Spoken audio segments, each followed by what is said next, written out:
Hindi rin nakatakas sa matinding pag-ulan, pagbaha at kahit pagguho ng lupa ang ilang lugar sa Northern Luzon. Tulad na lamang sa Cordillera Region na may mga kalsadang isinara dahil sa landslide habang meron ding pasyalan ang nalubog sa baha.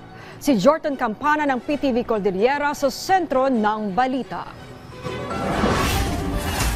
Nakaranas ng pagbaha ang 7 barangay sa bayan ng Santa Ana, Cagayan dahil sa epekto ng Typhoon Karina.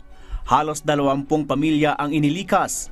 Nagpaabot na ng tulong ang lokal na pamahalaan ng Santa Ana sa mga nasa evacuation center. Pinasok din ng tubig ang mga kabahayan sa 4 na barangay sa bayan ng Santa Teresita, Cagayan. Apektado dito ang 41 pamilya. Binaha din ang ilang bahay sa barangay Ipil at Kabirawan sa Gonzaga, Cagayan. Binabantayan ngayon ang sitwasyon sa lebel ng tubig sa mga ilog sa iba't ibang munisipalidad sa probinsya. Makikita sa larawan ang lebel ng tubig sa bahagi ng Magapit Bridge sa bayan ng Lalo, maging ang Cagayan River na sakop ng barangay na Siping, Gataran, at Parid River sa bayan ng Alcala, Cagayan. Sa Cordillera naman, nananatiling nakasara sa mga motorista ang Cannon Road dahil sa pagguho ng lupa sa mill site Cam 6 Tuba Benguet kahapon.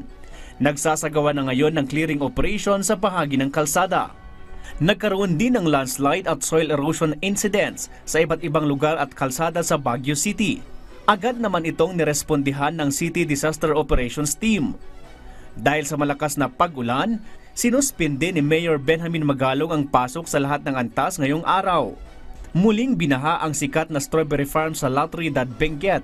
Binabantayan ng mga otoridad ang sitwasyon sa lugar. Nakahanda naman ang Department of Social Welfare and Development Office Cordillera sa pagbibigay ng ayuda sakaling may mga ilangan. Mahigit 24,000 na family food packs at 24,000 din na non-food items ang nakahanda sa rehiyon Cordillera. Prior to this, we are 101% prepared. Ina-update natin ang entire region of our stockpile kung ano ba nakaredy yung ating mga preposition goods. Meron din tayong mga SWAT officers na nag-monitor ng weather condition. Sa Ilocos Region naman, naka-alerto na rin ang iba't ibang Coast Guard substations at clearing outposts sa La Union para sa posibleng deployment. Pinaalalahanan ang mga mamamayan, lalo na ang mga mangingisda na huwag munang pumalaot dahil sa masamang lagay ng panahon.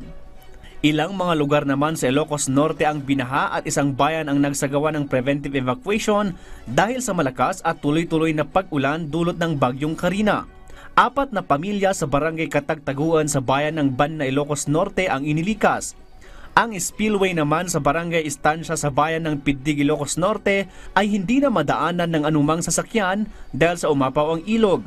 Ilan ding lugar sa lungsod ng Lawag ang inabot ng tubig ang kanilang bahay matapos umapaw ang estero sa kanilang lugar. Jordan Campana para sa Pambansang TV sa Bagong Pilipinas.